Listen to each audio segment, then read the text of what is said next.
Questioning one official story doesn't make you a conspiracy theorist. It makes you human. Every day, people raise an eyebrow at something. A sudden product recall, a politician's quick explanation, or a medical test that doesn't match how they feel. That kind of doubt is how we learn and stay safe.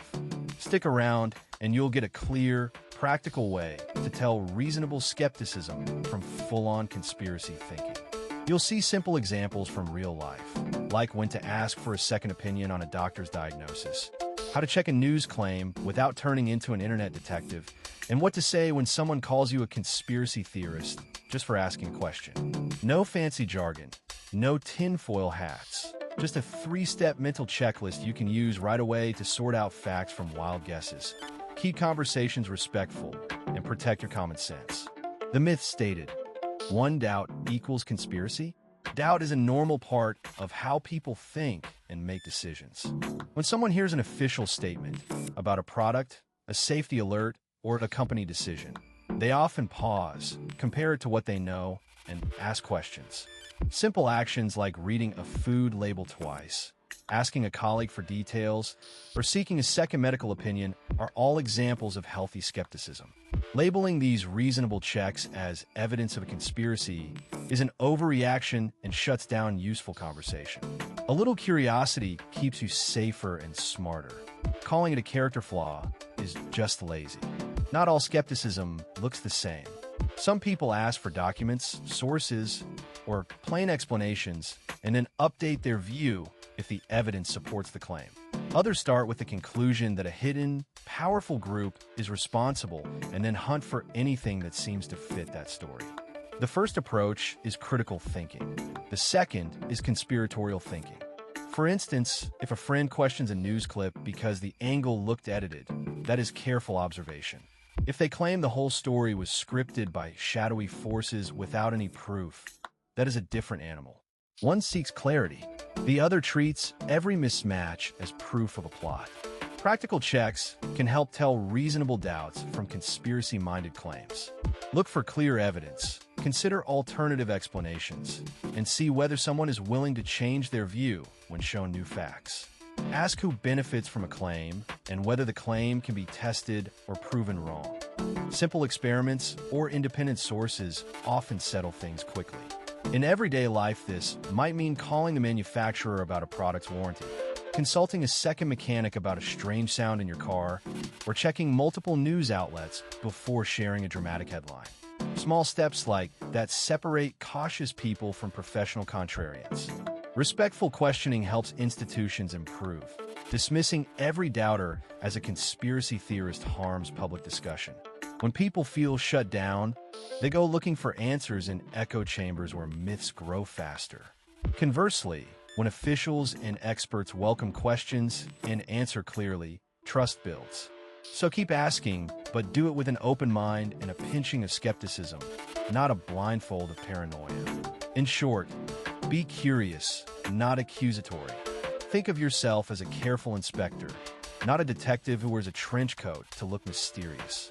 Quick tour of conspiracy versus skepticism. Many people question official explanations for perfectly reasonable reasons, such as conflicting reports, incomplete information, or a gut feeling that something's off. Doubting an official version is not automatically the same as being a conspiracy theorist. Skepticism means asking for evidence and testing claims. Conspiracy thinking treats doubt as proof of cover-up and often replaces evidence with suspicion. A skeptic looks for evidence that can be checked and potentially disproved. They ask simple, practical questions. Who is making the claim? What is their source? Can the claim be verified independently? And does a simpler explanation fit the facts? For example, if a rumor spreads at work about sudden layoffs, a skeptical approach is to check the official HR announcement, ask a trusted manager, and look for patterns, rather than immediately assuming a secret plan to ruin everyone's Monday. It is methodical. It can be patient. On the other hand, someone leaning into conspiracy thinking will often grab onto one dramatic piece of information and ignore everything that contradicts it. They may claim that any evidence against their idea is part of the conspiracy. This shows up in everyday life. A neighbor says the town's water smells funny, and a conspiracy-minded person insists the city is hiding a toxic spill even after independent lab results show normal readings, dismissing the labs as part of it. Pattern seeking and attributing malicious intent to institutions are common features. They make things feel thrilling and exhausting for everyone else. Practical cues help tell the difference in real time. Check whether a claim is falsifiable. Could evidence prove it wrong? Ask whether independent, qualified sources confirm the claim. Look for selective use of facts. Are only pieces that support the claim highlighted while inconvenient data are ignored? Consider motives. Who benefits from people believing the story? For instance, if an influencer profits by selling a secret remedy, that's relevant. Keep your thinking simple and focused on evidence. When you need to respond, prioritize curiosity and calm. Ask for the strongest evidence the person has and suggest straightforward tests or sources that could confirm or refute the claim. Encourage checking multiple reputable outlets or independent experts rather than a single viral post. A little humor helps. Suggest conducting a reality audit instead of a witch hunt. People are more likely to listen when they don't feel attacked. Healthy skepticism is practical and provisional. It changes when new, solid evidence appears. Conspiracy thinking resists change and treats doubt as virtue. If the goal is closer to truth and less to drama, then favor methods that can be repeated, checked, and corrected. Simple steps: trace the source, look for corroboration, evaluate motives, go a long way. And yes, sometimes the official version is wrong. But the cure for a mistaken official story is evidence and correction, not a leap into a labyrinth of unfalsifiable tales. How labels spread faster than facts. People often reach for short, sharp labels when they want to dismiss an idea quickly, and those labels travel faster than the facts behind them. A single word tag is easy to type and easier to remember than a long explanation, so it fits perfectly into a headline, a tweet, or a group chat reaction. When someone calls a questioner a conspiracy theorist, that one word dismissal crops up again and again, even if the original point was a simple request for clarification. Shortness wins in attention economies. Brevity is shareable and sticky, while nuance takes effort. Networks of people and platforms reward speed and emotion. Posts that provoke anger, fear, or amusement get clicked, liked, and shared more often than calm, careful analysis. That means a sharp label that triggers an emotional response will get amplified by friends and followers faster than a careful article that examines evidence slowly. It's not just about people being lazy. It's about systems built for reactions, not reflection. So the moment someone uses a label, it acts like a megaphone. Social dynamics also help labels spread. Calling someone a name signals group membership, which makes others join in or stay quiet. For example, in a workplace Slack channel, a single sarcastic reply can set the tone. Instead of discussing the question, coworkers pile on with jokes and the label sticks. Family WhatsApp threads behave the same way. Once a label appears, people are more likely to forward it than to read a linked article. Peer signals are powerful. A label repeated by many people looks like proof, even when it's not. Furthermore, labels are easy to remember and reuse. People summarize complex ideas into simple tags to save cognitive energy, especially when they're multitasking or tired. That's why a 10-word insult can outlast a 1,000-word explanation. Humor helps this along. A witty one-liner gets repeated at parties and in comment threads long after the fact have been forgotten. But the cost is real. The label can drown out the actual question or evidence, and it can shut down conversation. The consequences affect real interactions. Someone who asks for more information may stop speaking up out of fear of being labeled, which curtails healthy debate. Misinformation can spread when people assume the label equals the whole truth. Calm correction is often drowned out by the noise of name-calling. A practical example: when a community member raises a concern about a local policy, a few angry comments can turn the focus to the speaker instead of the issue, steering the conversation away from solutions. There are simple ways to slow labels and let facts catch up. Pause before retweeting a snappy tag. Ask a question instead of echoing a label. Curiosity diffuses hostility. Focus on the claim rather than the person. What's the evidence for 10th? Beats, that's conspiracy. Model careful sharing by posting sources and summaries. And if you do want to be funny, aim the joke at the situation, not the person asking the question. Small habits like these make conversations less like clickbait and more like real dialogue. Defining official version and its limits. An official version is the account put forward by people or institutions that hold responsibility or authority in a situation. Governments, courts, police, companies, public health agencies, and sometimes big expert panels. It's the version designed to be clear and usable. A press release after a traffic pileup, a company statement explaining why a product was recalled, or a health agency's guidance on a flu season. The goal is practical, to coordinate action, calm the public, set rules, or explain a decision in a way most people can follow. It's not always meant to be every detail at once. Because official versions must speak to many different people, they are often simplified. Long, messy investigations get boiled down to a single paragraph or a few talking points, so people can understand what to do next. That compression can hide uncertainty. For example, a police statement about an accident may present a clear cause, but later add that multiple factors contributed. A company's recall notice tells customers to stop using a device, but may leave out the technical complexities until an investigation finishes. Simple is useful. Simple is also incomplete. Institutions issuing official versions have incentives and limits. They want to preserve public confidence, follow legal rules, and avoid panic, which can shape how they present facts. Budget limits, legal advice, or internal politics can delay or trim what they say. Also, they may not have full information at first, so official lines can change as investigations reveal more. A weather forecast is another good example. The Meteorological Office issues a recommended course of action based on models and data, but forecasts are updated when new observations come in. The prediction was not malicious. It was provisional. Authority can make an official version stick in people's minds, even when it later shifts.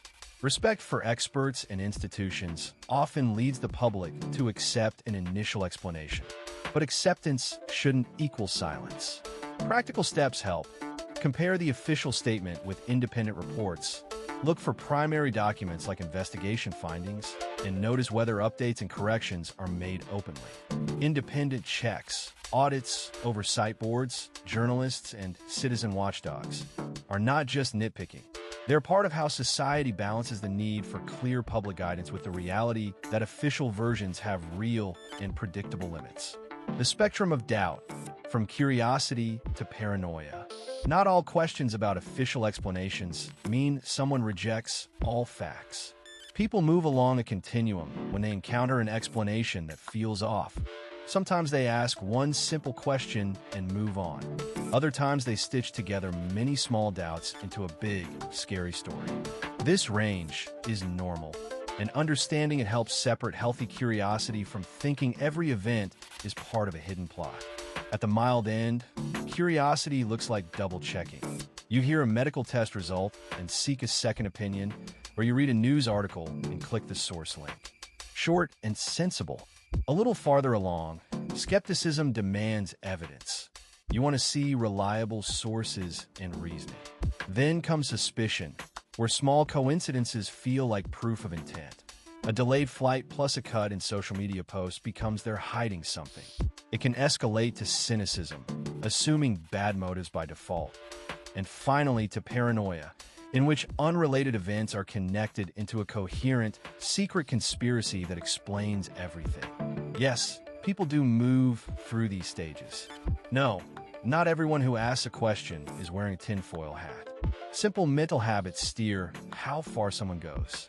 Humans are built to spot patterns, so odd coincidences jump out and get linked. Also, people tend to notice information that fits their doubts and ignore what doesn't. This is why one viral forum post can feel like overwhelming proof. Social reinforcement makes it worse. Groups that share the same suspicion amplify the doubt until it hardens into certainty. These are plain behaviors, not complex lab jargon. They're everyday things you've seen at a family dinner or in a group chat. You can often tell where a person sits on the spectrum by watching how they treat new evidence. Curious people update their view when shown reliable facts. Short, paranoid people hold on tight, dismissing anything that contradicts their narrative as fake or part of the cover-up. For example, someone who doubts a company memo might call HR, read policy, and ask coworkers.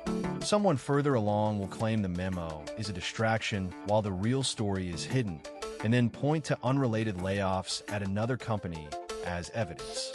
That jump from reasonable question to global pattern making is a clear signal. When talking with someone drifting toward paranoia, a few gentle moves help more than confrontation. Ask what specific evidence would change their mind. Offer a single verifiable source rather than a flood of counterarguments. Suggest small tests, like checking a primary source or asking a neutral expert, so the process stays grounded. Humor helps too. Lighten the mood with a smile, not mockery.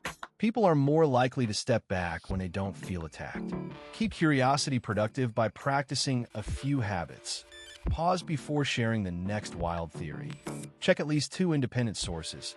Consider simpler explanations first, and be ready to revise your view. These steps keep you on the healthy side of the spectrum. Curiosity can be a powerful tool. Paranoia is exhausting and rarely accurate. Cognitive shortcuts that make doubts sticky. People rely on quick mental rules when a flood of facts arrives, and those rules help us decide fast. The brain's shortcuts save effort by filling gaps with what feels likely rather than what is proven.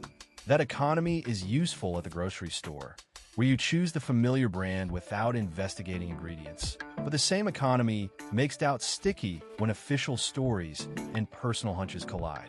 Confirmation bias shows up when someone looks for things that support what they already suspect. A coworker reads one critical article about a city plan and then forwards only similar stories to friends, never the official summary. They start to feel like a lone detective, but mostly they're just sampling one kind of evidence. Finding more of the same doesn't necessarily mean the first claim was right. It just means the search was narrow. This is why people end up in information bubbles. The proof looks plentiful when you only gather the kind you prefer. Funny, but predictable. Our brains are great at building forts out of matches. Another sticky shortcut is the tendency to judge how likely something is by how easy we can call it up in memory. If a dramatic story about a food safety scare gets shared with photos and angry comments, it becomes vivid. The next time someone hears a reassurance from an official source, the vivid tale still feels more real.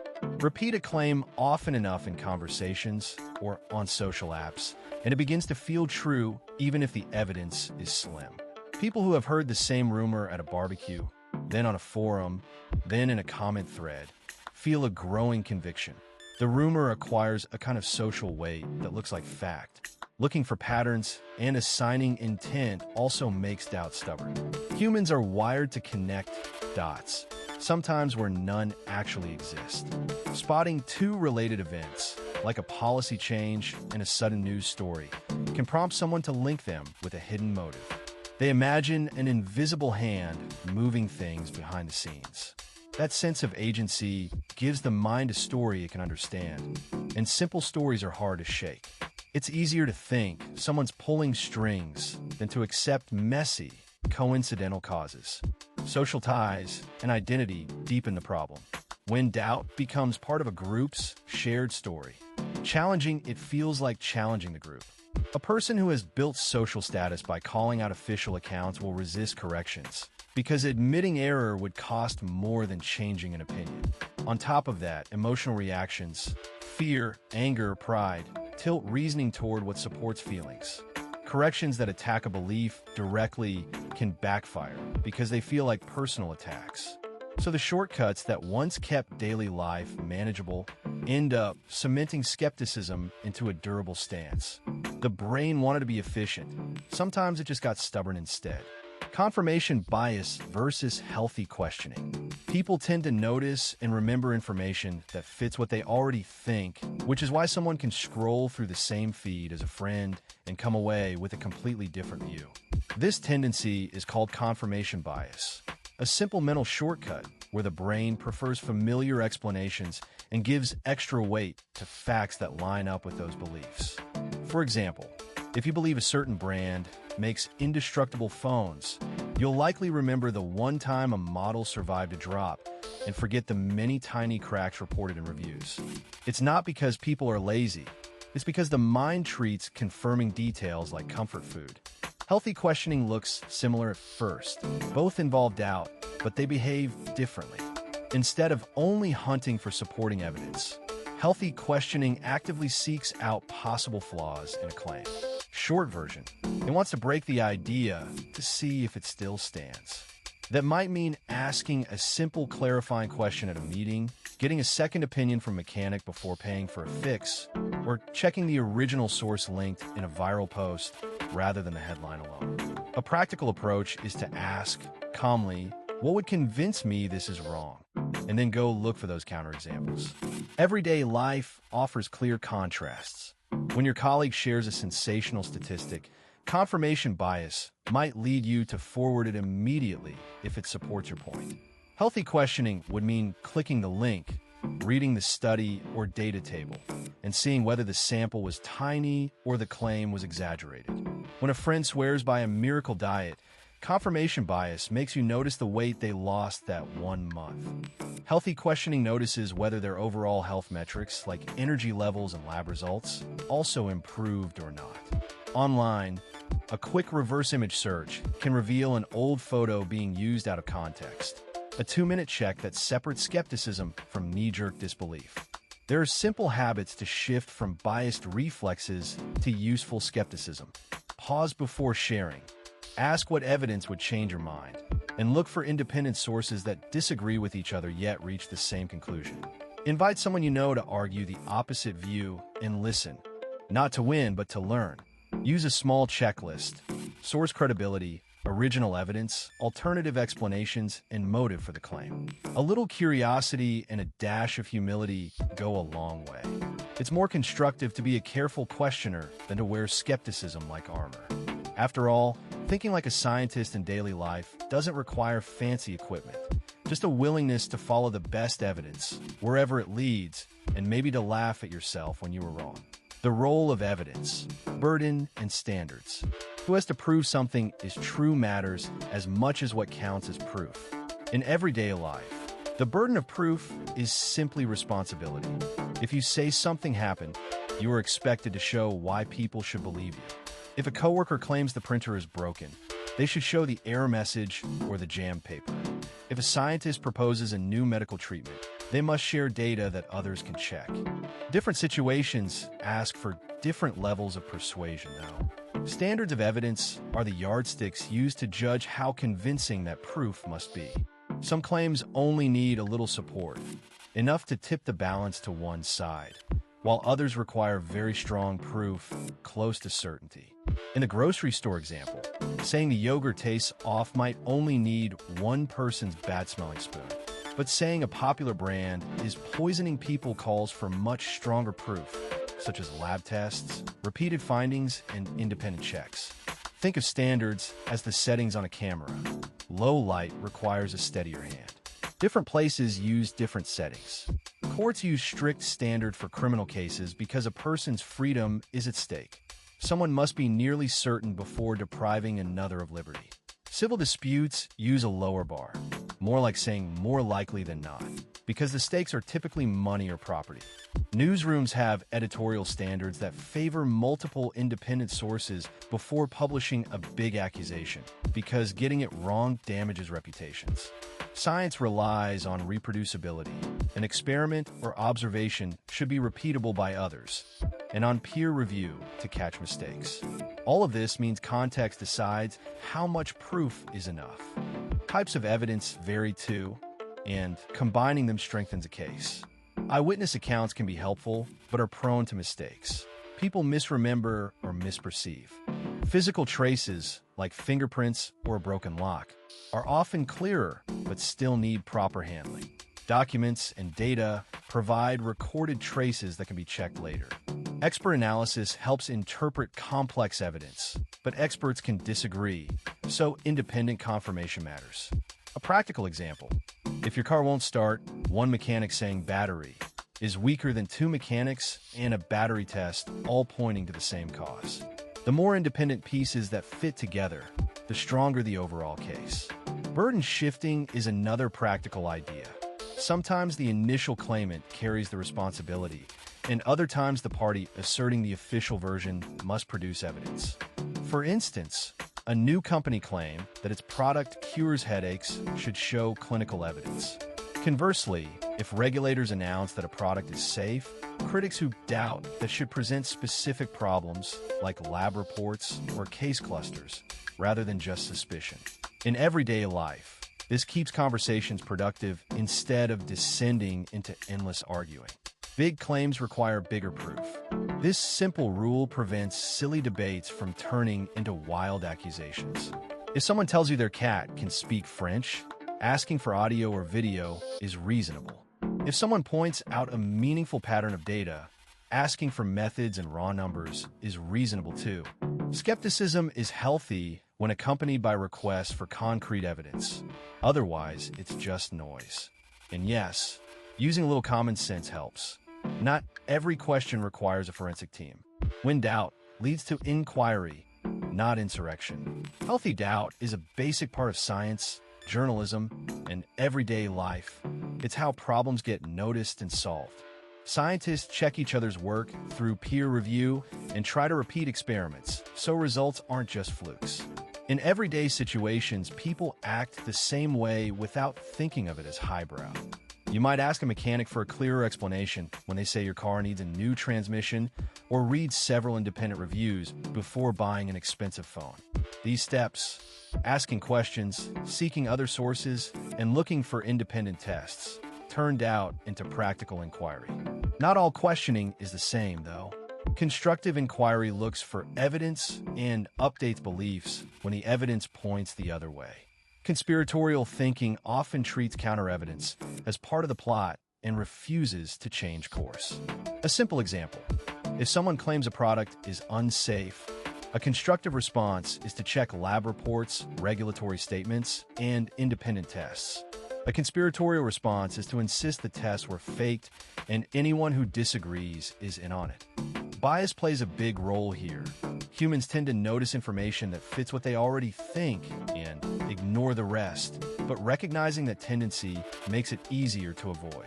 There are clear, everyday tactics anyone can use to keep doubt productive. Ask for primary sources, original studies, test reports, or official documents rather than secondhand summaries. Look for independent verification. Does an unrelated lab or watchdog reach the same conclusion?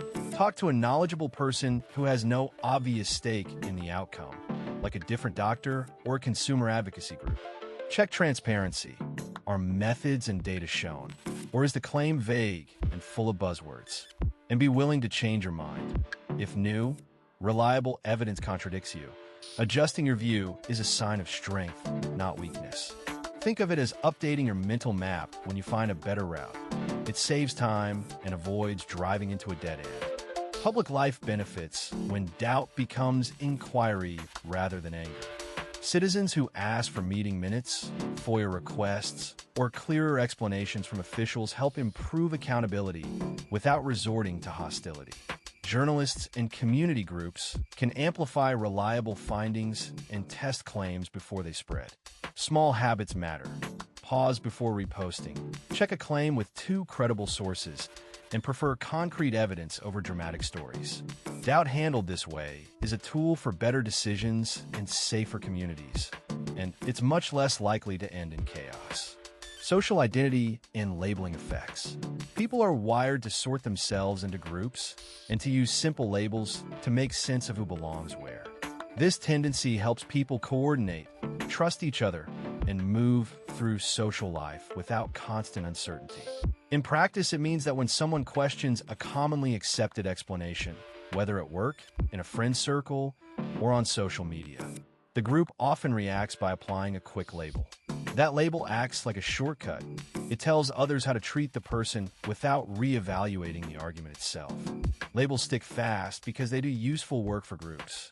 They protect group cohesion by signaling which views are within the shared norm and which are not. In a family dinner, for example, a relative who raises doubts about a widely repeated news item might be called "that guy again," and the conversation shifts. At the office, someone asking pointed questions about a project launch can be nicknamed the Skeptic, and their points may be dismissed as personality rather than considered on their merits. These everyday snapshots show how labeling reduces cognitive load. It's easier to tag and move on than to unpack every claim. The personal effects of such labeling can be strong. People who get tagged repeatedly often withdraw, and silence looks like consent. Others might double down and adopt more extreme positions simply to match the identity assigned to them. Online, a single word in a comment thread can end debate. Calling someone a conspiracy thinker often switches attention from content to character. That shift creates a self-fulfilling loop. Labeled people are excluded or shouted down, so they stop sharing doubts in mainstream spaces and instead find like-minded groups where their views are amplified. Breaking the cycle is practical and doable. Start by separating the person from the claim. Say, let's look at the evidence instead of "you're falling for this." In meetings, leaders can normalize skeptical questions by inviting them explicitly and treating them as useful checks, not personal attacks. At home, try a rule. Every claim gets one question before being judged. It sounds simple, and it is. Humor helps too. Think of labels as sticky notes that are easy to peel off when they do more harm than good. Doubting does not automatically equal defecting from the group. It often helps the group improve. Media ecosystems that reward outrage. Algorithms on social platforms are built to keep people looking, plain and simple. An algorithm is just a set of rules that decides which posts you see. It notices what you click on, what you linger over, and what you angrily type into the comments box, then gives you more of that. When anything produces lots of clicks, comments, or shares, the system interprets that as interesting and boosts it to more people. Short sentence. That feedback loop rewards content that triggers strong feelings, and anger is one of the loudest signals. Platforms make money by selling attention, so content that holds attention tends to be promoted. Clickbait headlines that promise scandal or outrage get more clicks than calm, dry explanations. For example, a headline screaming about a local politician's scandal will often outrun a sober piece explaining policy details. Social feeds end up peppered with hot takes, shocked emojis, and screenshots of screenshots. It's like the news feed became a competition for who can shout the loudest. And creators notice. Dramatic posts, bold accusations, and clear villains are the fastest routes to views and followers. People are part of the system too. We share things that match our feelings, and angry posts are easy to spread because sharing feels like a small protest or an identity badge. A friend might forward a furious thread, you ran in the comments, someone else replies with more outrage, and the original post climbs higher. Short sentence. In everyday life that looks like a dinner table argument started by a forwarded meme, or a neighborhood group chat exploding over one misleading clip. Those everyday moments feed the larger cycle, both the machine and the human urge to react. This reward structure also leads to polarization and shallow debates. Nuance gets lost because calm, careful posts are less likely to go viral. So you end up with a lot of simplified narratives and loud voices. Not because they're right, but because they're profitable. Wanting to know more doesn't fit the headline format. A little humor helps. Outrage is the espresso shot of the attention economy. Quick, strong, and hard to put down. Practical takeaway. Noticing the pattern. Why something is amplified, who benefits, and how it makes you feel helps you step back before hitting share. Historical cases where doubt was right. Reporters at a major newspaper kept digging after officials repeatedly said there was nothing to see. They found patterns, memos, and phone calls that the government tried to hide, and those discoveries forced a full accounting that led to resignation at the highest level. Think of it like your neighbor insisting he didn't borrow your lawnmower while you find the exact spot where it was last used. Simple skepticism, followed by careful checking, expose the truth. In another case, government doctors were quietly studying a disease in a group of men, but did not treat them, even when a cure became available. One public health worker refused to accept the official story and leaked what was happening to the press. Outrage followed, and the rules for how doctors do research on people were rewritten. That example is a reminder that blind trust in authority can have real human costs. It's also a good rule of thumb. If a doctor keeps saying, "Trust me," without clear explanations, ask questions politely, but ask. Engineers sometimes see danger before managers do. A group working on a complex machine warned that a rubber seal would fail in cold weather, but decision-makers were under pressure to launch and overruled the concerns. The failure they predicted happened exactly as feared, with tragic results. The issue wasn't magic. It was simple physics ignored for schedules. It's the engineering equivalent of warning someone not to wear flip-flops on an icy sidewalk and then watching them take a spill. Annoying, avoidable, and predictably preventable. When residents began complaining about the smell and color of their tap water, officials insisted the supply was safe. Local doctors and independent testers said otherwise and provided hard numbers showing dangerous contamination. The community's persistent doubts led to independent testing and media attention, which in turn brought outside help and accountability. If your sink water looks like tea and tastes like tin, skepticism isn't paranoia. It's useful survival instinct. Large companies have also tried to bury uncomfortable facts. Internal documents from some industries later showed executives knew their product could harm people, even while publicly denying the link. Scientists, journalists, and whistleblowers who kept asking inconvenient questions gradually pushed those facts into the open. It's a pattern that repeats. Careful doubters gather evidence. Make that evidence public and force change. Sometimes the doubters are lonely at first. Sometimes they look like troublemakers. And sometimes they become the reason policy shifts and people are protected. A little suspicion, backed by clear questions and documented proof, has a strong track record of being vindicated. Historical cases where doubt was wrong. Moon landing skeptics argued that the missions were staged, yet multiple independent lines of evidence make that doubt wrong. Laser reflectors left on the lunar surface still bounce laser beams sent from Earth, and rock samples brought back show chemical signatures different from typical Earth rocks.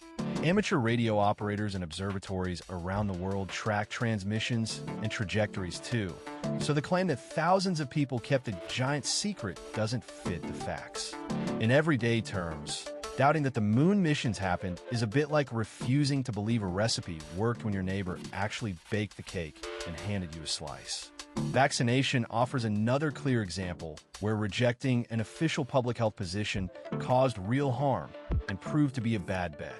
Mass immunization campaigns eliminated smallpox worldwide and drove polio to the brink of disappearance in many parts of the globe. When people distrust vaccines and skip shots, communities see outbreaks of diseases once under control. We've seen measles flare up in places with low vaccination rates. Think of it like turning down a free umbrella in a place where it rains a lot. You might want to stay dry, but you won't be surprised if you get soaked. Tobacco is a case where skepticism of the medical consensus cost people dearly. For decades, some chose to believe industry reassurances that smoking wasn't so risky. Robust medical studies showed the link between smoking and lung cancer, heart disease, and other illnesses, and public health warnings followed. Denying those findings didn't protect anyone. It only delayed better choices and treatments. It's similar to ignoring the hot sign on a stove. You might be convinced you won't burn yourself, and then you burn yourself. Automotive safety provides a practical, everyday lesson too.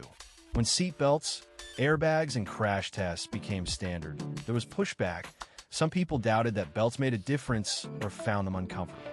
Evidence showed that wearing seatbelts reduces serious injury in crashes, and car safety regulations have saved many lives.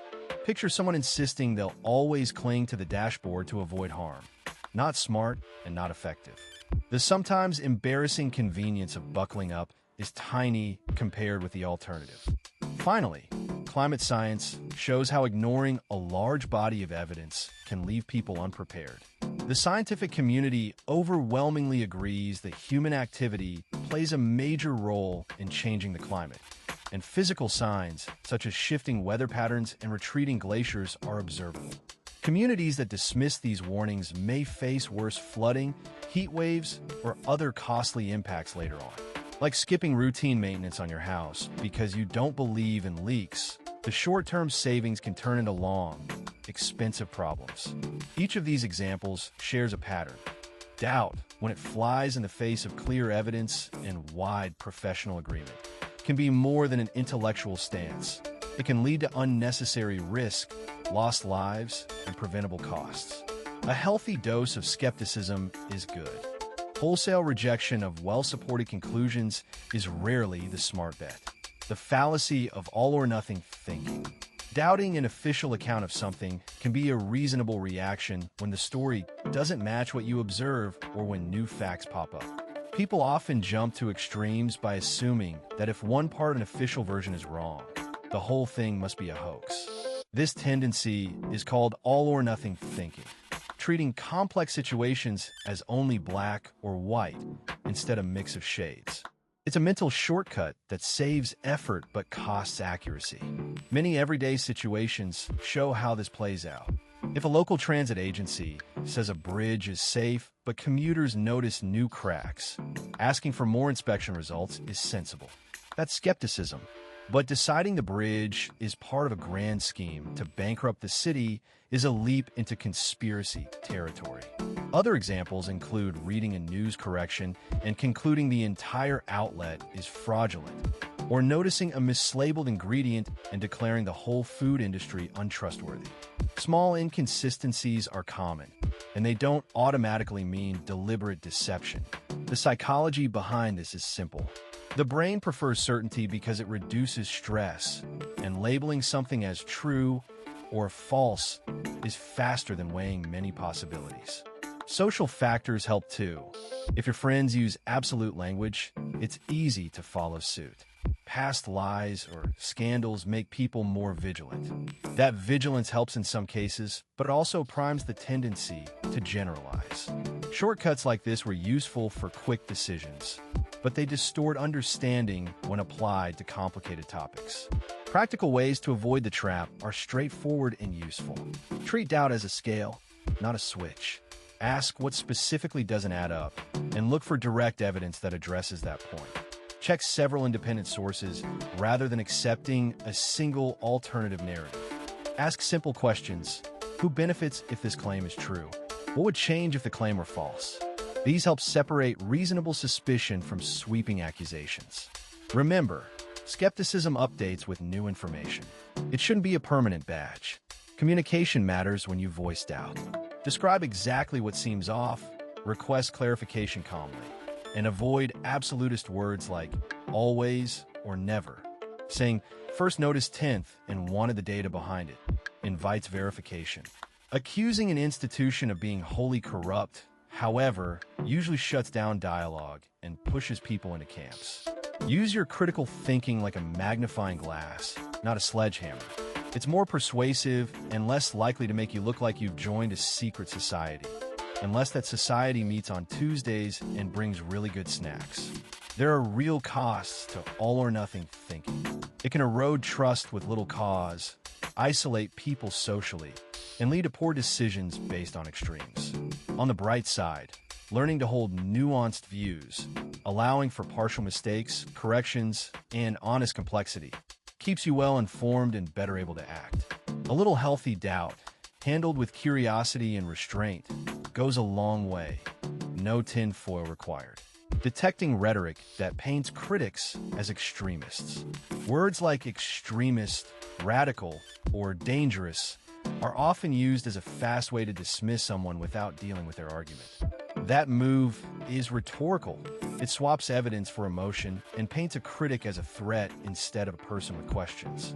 You will see it in conversations about workplace decisions, neighborhood plans, school policies, and online debates where a simple label replaces a reasoned reply. Look for loaded words that carry moral weight rather than factual content. Phrases such as gone too far, enemy within, or fringe do work like a hand wave that clears the table of discussion.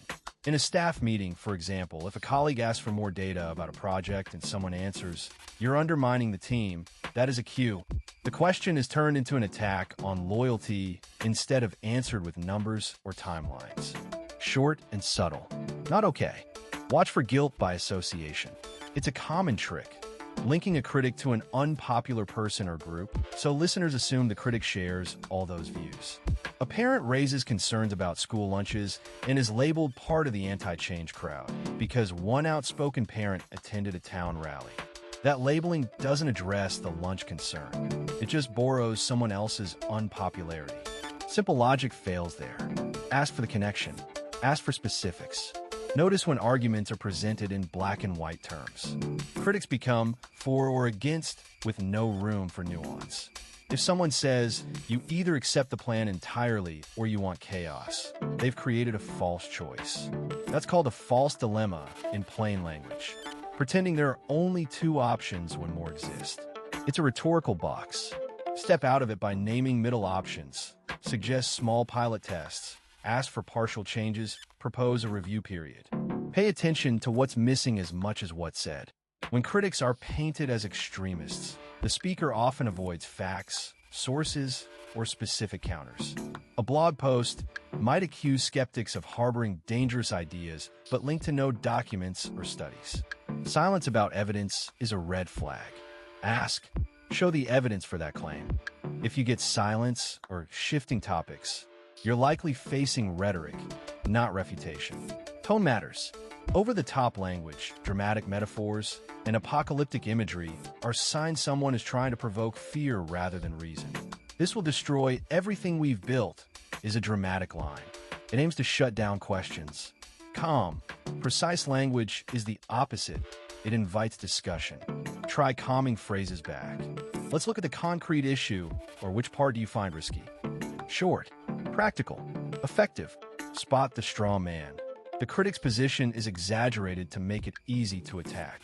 If someone who asks for vaccine safety data is caricatured as anti-science, that's misrepresentation. The real question might have been about transparency or side effects, not rejection of science. Correct the record by restating the critic's actual point and asking for a direct response. That usually reveals whether the opponent is arguing in good faith. Finally, respond strategically. Pause before reacting. Request specifics and evidence. Reframe the issue into concrete terms. If the rhetoric persists, point out the tactic gently. Labeling people as extremists doesn't answer the question. Humor helps too. Light, disarming lines can reduce tension and expose overstatements. A little laugh can defuse a lot of bluster. Keep focus on facts and context, and you'll be better at spotting when labels are being used to silence, not to explain. Practical, critical thinking tools. Many online claims arrive without a clear source. A screenshot or a forwarded text is often all the proof offered. First, trace the claim back to its origin. Who published it first? And can you find the original link or document? If a parent says the school is closing, check the school's official website or district announcement rather than relying on a blurry screenshot. Simple checks like that cut through noise faster than complaining in the comment section. Open another tab and do a quick lateral read. That means searching the main phrase of the claim and seeing how different outlets, news sites, fact checkers, official organizations report it. If reputable outlets, independent experts, or the original source all report the same basic facts, the claim is more trustworthy. If the only matches are blog posts repeating each other, treat the claim cautiously. Think of the internet as a crowded market. Don't buy from the loudest stall without looking at the other vendors. Ask for concrete evidence and look for alternatives. If someone says two things happen together, ask whether one caused the other or if both have a common cause. For example, more people buy ice cream and more people visit beaches at the same time. These happen together because of warm weather, not because ice cream causes beach trips.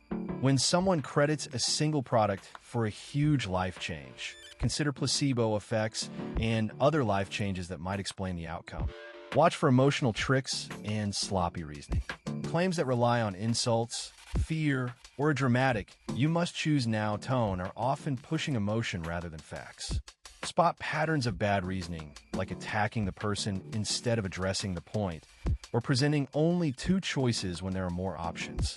Labeling the error out loud helps. That's an attack on the person, not an answer. It works, it's oddly satisfying. Check who stands to gain if the claim spreads.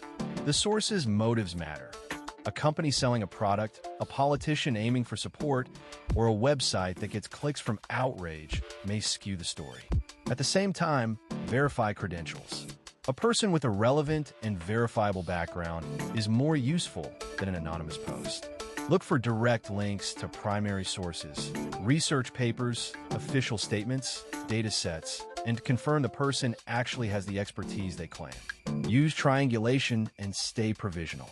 Combine several independent sources that agree, and keep your judgment flexible so you can update it when better information appears. Play devil's advocate for a minute.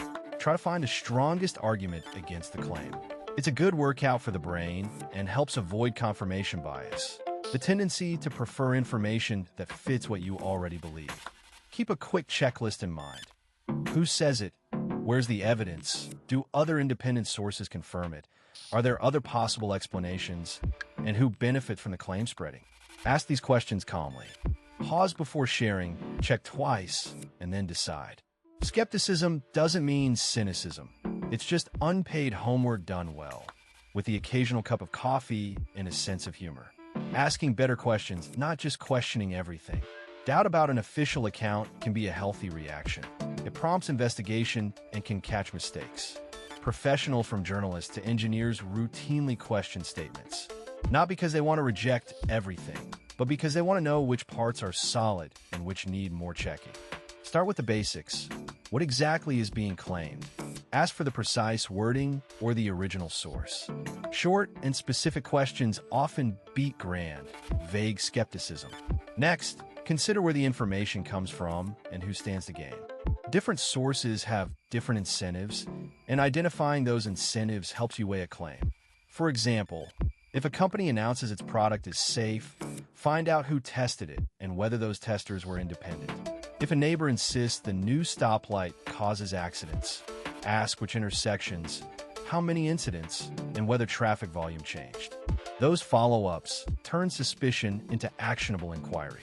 Also examine how the evidence was gathered. Simple checks work well. Was the sample large or tiny? Were measurements taken directly or estimated? And could other factors explain the pattern? Correlation versus causation is a useful idea explained plainly. Two things happening together do not prove one caused the other. Ice cream sales and sunburns both rise in summer, but ice cream doesn't cause sunburn. Asking, what else could explain this, is practical and often clears up confusion quickly. Look for tests that could falsify the claim. In other words, what evidence would show the claim is wrong? A strong claim should be specific enough that contrary data would matter. If someone says a municipal ordinance led to better school attendance, ask what metric was used and what attendance looked like in comparable districts. If the claim resists any conceivable test, treat it with caution. That doesn't make you a cynic. It makes you a better questioner. Balance matters. Seek multiple, independent sources and prefer primary documents over summaries. When news reports quote experts, try to find the original study or statement. When possible, check the raw data or official statements. If you can't access those, ask simple follow-ups. Who collected the data? How transparent are their methods? And do others cite the same figures? These are practical steps, not academic games. Finally, stay aware of cognitive traps. People naturally notice information that fits what they already believe. That's confirmation bias. So deliberately look for evidence that could disprove your initial hunch. And remember, curiosity with structure is more useful than blanket doubt. Ask sharper questions, demand clearer answers, and laugh a little when someone suggests your skepticism requires a tinfoil hat. Good questions get you closer to the truth. Questioning everything without direction usually just gets you tired. How experts disagree without conspiracies. Experts often reach different conclusions even when they look at the same evidence. One simple reason is training. Doctors, engineers, economists, and journalists are taught to notice different things.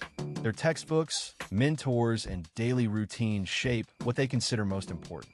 So too, specialists can honestly weigh the same facts and end up recommending different actions because they were taught different priorities. Methods matter. Some experts prefer experiments. Others rely on long-term observations, and some use computer models that simplify parts of reality. A model is just a simplified picture built to answer a specific question. Because each method has strengths and blind spots, disagreements can arise without anyone hiding anything. For example, two mechanics might both inspect a car, but one listens for sound while the other checks electrical readings. Both are reasonable approaches that can suggest different fixes. Assumptions also drive different conclusions. When people start from different assumptions about what counts as significant risk, what trade-offs are acceptable, or how complete the data is, they will reach different recommendations. A public health specialist might focus on reducing the number of severe cases. One economist worries about long-term livelihoods. Both care about people, but they define the problem differently. This explains why experts can debate fiercely yet still be working in good faith. Bias and incentives play a role too, but not always in dramatic ways. Small professional incentives like job focus, publication pressure, or institutional goals tilt attention in subtle ways, and cognitive shortcuts make experts, like everyone else, favor patterns that feel familiar. Still, the presence of bias doesn't automatically imply a secret plot. It usually means results need scrutiny and replication. Practical steps help. Ask what assumptions were used, check whether others can reproduce the result, and look for clear explanations of uncertainty. That way you treat disagreement as a clue to dig deeper rather than as proof of a conspiracy. The psychology of trust in institutions. People rely on institutions because they simplify hard choices. Banks keep money safe, hospitals treat illnesses, and weather services warn about storms. Trust forms when those institutions consistently do what people expect. Simple reliability builds confidence. A hospital that follows through on appointments, for example, becomes a predictable part of life. Predictability matters, and so does competence. If an institution appears able to deliver, people are more likely to believe what it says. Uncertainty makes distrust grow quickly. When information is complex or changes often, people feel out of control and look for cues elsewhere. If official guidance shifts as new evidence appears, some will see that as adaptive and honest, while others will see it as proof of confusion or hiding something. That split often comes down to how the change is explained. Clear communication that says, "This is what we know now, and here's why it changed," tends to calm people. Vague statements or jargon, on the other hand, feed suspicion. Transparency helps, but transparency without clarity is like opening a cookbook by tossing out every single ingredient list. Technically open, but not useful. Everyday social signals shape trust more than dry statements. People watch friends, local leaders, and visible behavior to judge institutions. If neighbors line up for a clinic, others take that as a sign it's safe. This is social proof in action. Humans copy what others do when they're unsure. Confirmation bias plays a role too. People naturally pay more attention to facts that match what they already believe and ignore those that don't. That's why someone who already doubts a system will notice missteps and use them as evidence, while someone who trusts the same system will notice successes and forgive small failures. Mistakes matter more than perfection. Admitting an error, explaining how it happened, and showing steps to fix it often restores trust faster than denying or burying the problem. Independent checks help as well. When a neutral group reviews a decision and publishes findings, people see a lower risk of bias. Practical steps that institutions can take include simple language and announcements, timely updates when situations evolve, involving community voices in decisions, and making sure feedback channels actually lead to visible change. Small gestures count. returning calls, regretful apologies that don't sound scripted, and easy-to-find contact points all build psychological goodwill. Emotion and identity also steer trust. When an institution is seen as part of us rather than them, people are predisposed to accept its pronouncements. This is why local clinics or community banks often enjoy higher trust than distant organizations with similar abilities. Past betrayals linger. A single scandal can damage trust long after the facts are forgotten. Fixing that requires sustained, consistent behavior over time, not one-off PR campaigns. And yes, humor helps. A straight-faced corporate memo won't cut it. A touch of humility and a little human tone make messages feel less like commands and more like conversation. Conversations that don't turn into fights. Expressing doubt about a single official account is a normal part of thinking things through, not an automatic invitation to conflict. People test stories against what they know and what they've experienced. That instinct can lead to a useful conversation instead of a shouting match. Start from curiosity rather than accusation, and the tone of the whole exchange changes. Listen more than you speak. A simple, calm question like, "What makes you skeptical about this?" opens up information instead of closing it down. When someone answers, mirror back a brief summary of what you heard. For example, "So you're unsure because the report left out the eyewitness accounts?" That small step reduces defensiveness. It shows you're engaging with the idea, not attacking the person. Use clear, everyday language to check facts together. Suggest looking at the source out loud. Let's read the official statement and the local reporter's notes side by side. Open the documents together and point to specific sentences. This turns the moment into teamwork. Try phrases such as "first found this phrasing confusing too," or "first don't know. Can we find more detail?" People soften when they see you're willing to do the work with them. Avoid labeling. Calling someone a conspiracy theorist or paranoid ends the conversation fast. Instead, separate belief from person by focusing on the claim. That claim about the missing file. How was that verified? Humor helps, too. A light line like, "We're not assembling tinfoil hats here, just reading the fine print," can ease tension if the group is open to jokes. Pay attention to emotions as well as facts. Doubt often comes with worry, embarrassment, or the fear of looking naive. Acknowledge feelings. First, get why that sound alarming. Short and sincere works. Then return to evidence calmly. This combination, validation followed by joint investigation, is surprisingly disarming. Agree on basic rules for the talk before it gets deep. Decide together that the goal is understanding, not winning. Keep statements personal. First feel and first am wondering instead of "you're wrong."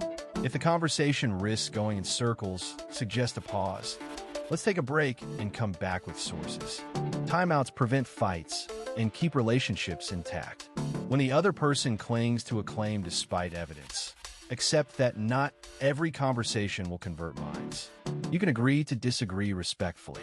Say something like, "We see this differently, and that's okay. We both want accurate information." End with a concrete plan if possible. Follow up after checking sources, or check with a neutral expert together. That keeps the door open for future, calmer conversations. How to respond when you're called a conspiracy theorist. Expressing skepticism is a normal part of critical thinking, not an automatic sign of irrationality. People ask questions all the time about policy changes at work, about a news story that seems off, or about a product claim that sounds too good to be true. When someone snaps back with a label like conspiracy theorist, pause.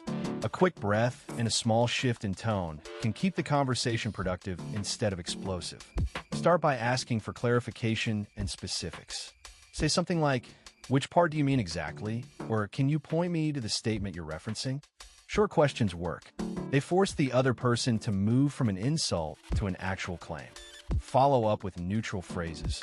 "First, want to understand why that seems right to you," or "First, am not convinced yet.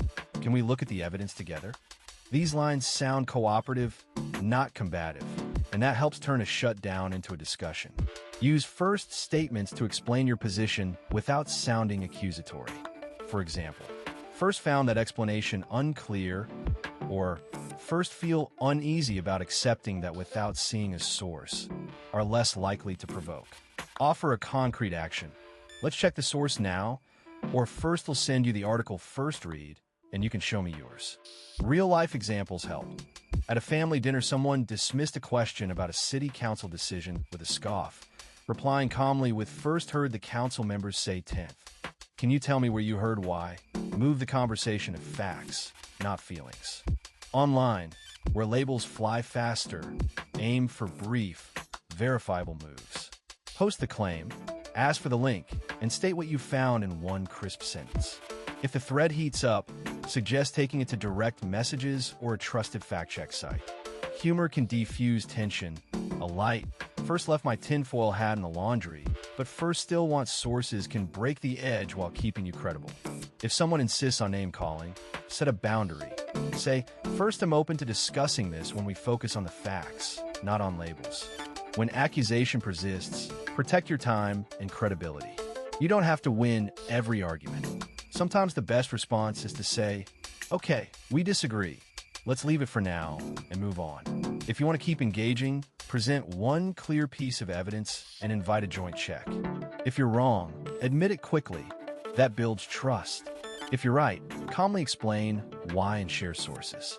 Either way, sticking to questions, evidence, and civility will serve you better than shouting back, and you'll sleep better too.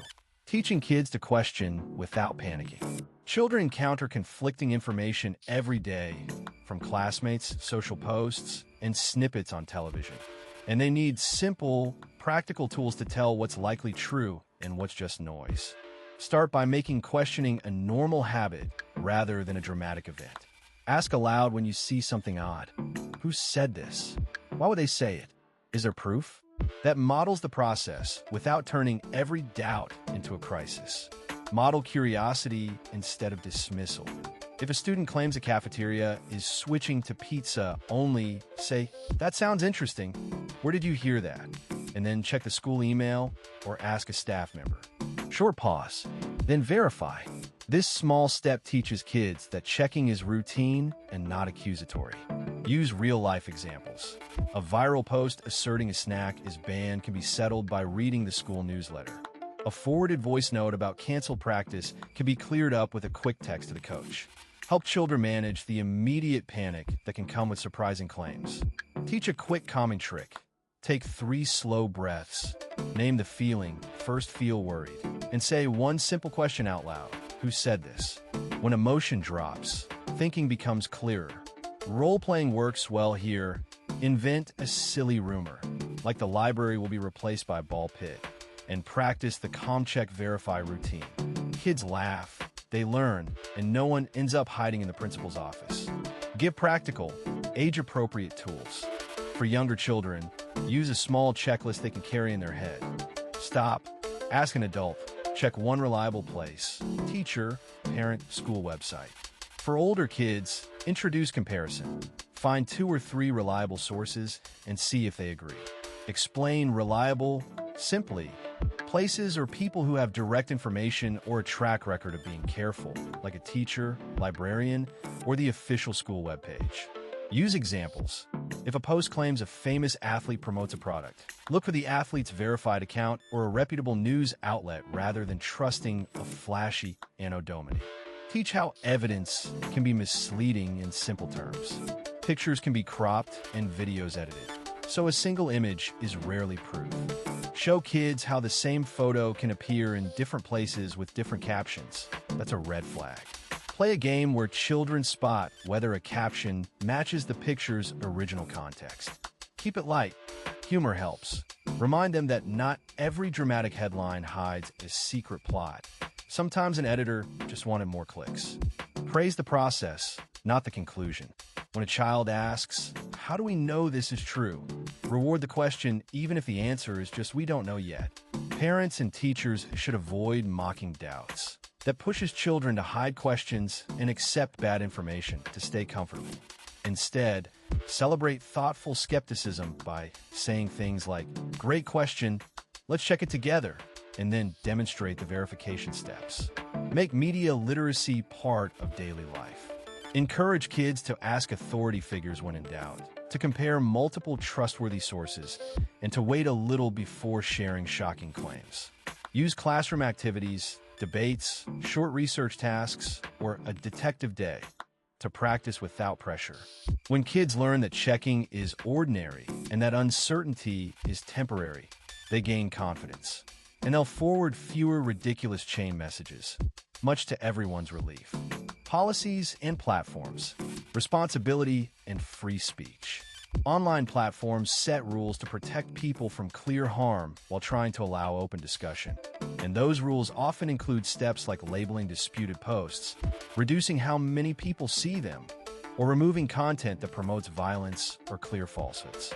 Moderation is carried out by a mix of automated tools and human reviewers, and many platforms work with independent fact-checking organizations to tag or review content that disagrees with widely accepted information.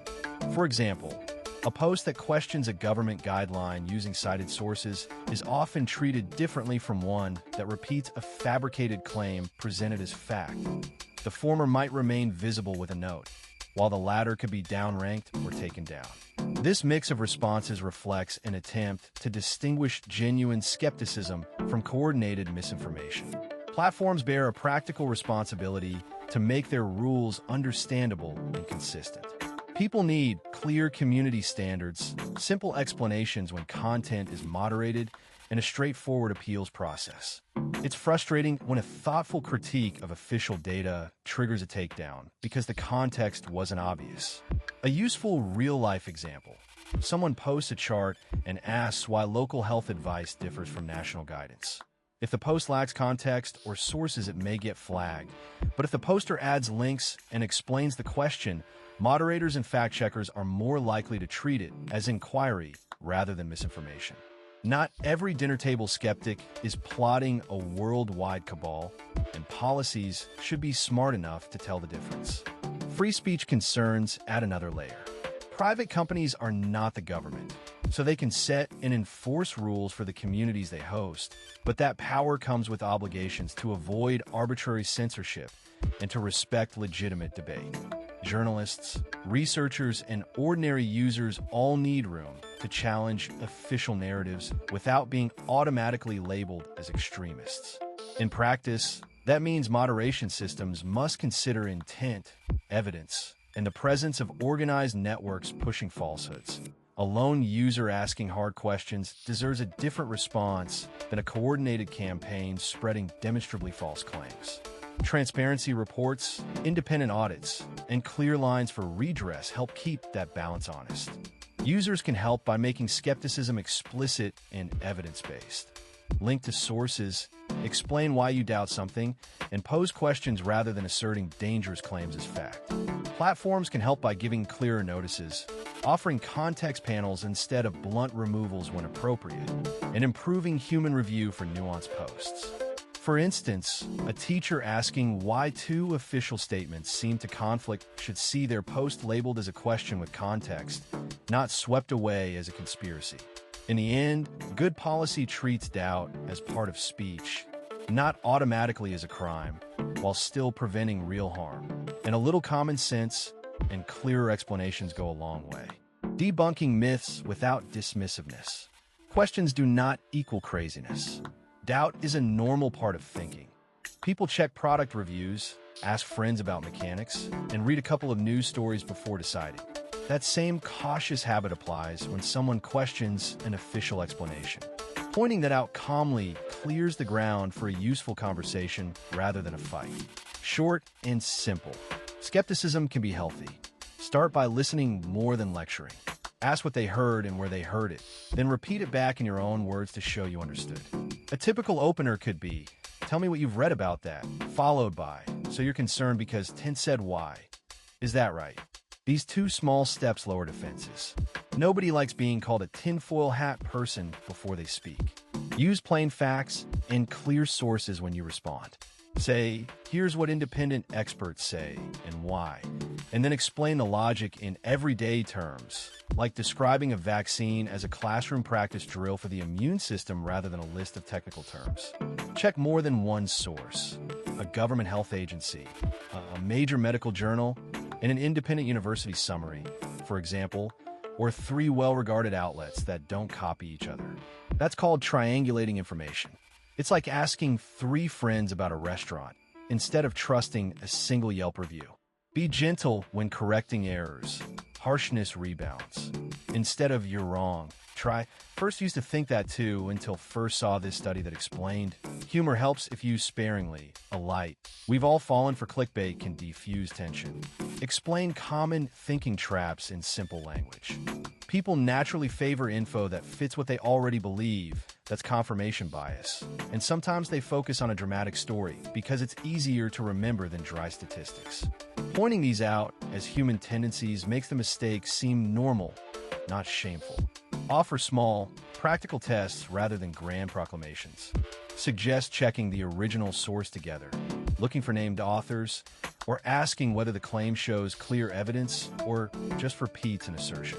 Invite them to follow up later after both of you look into it. Keep the goal shared, finding the most reliable answer, not winning. Conversations ended on that note are often the ones that change minds, slowly and humanely. In short, doubting one official version doesn't automatically make someone a conspiracy theorist. Healthy skepticism means asking for evidence, checking other sources, and being ready to change your mind when new facts appear. It's the same kind of common sense you use when you read a restaurant review. Double-check a surprising charge on your bill, or look twice at a weather app before bringing an umbrella. Not a secret handshake in a tinfoil hat territory. We've all raised an eyebrow at something and learned more for it, and that's a good thing. If you're curious, kind, and careful about sources, you help conversations get smarter instead of harsher. If this resonated, leave a comment with a time you questioned an official version, funny or serious, and hit subscribe so you don't miss more. Next time we'll break down simple tricks to spot reliable sources and avoid being misled. And yes, we'll keep the humor. Thanks for watching. Stay curious, not combative.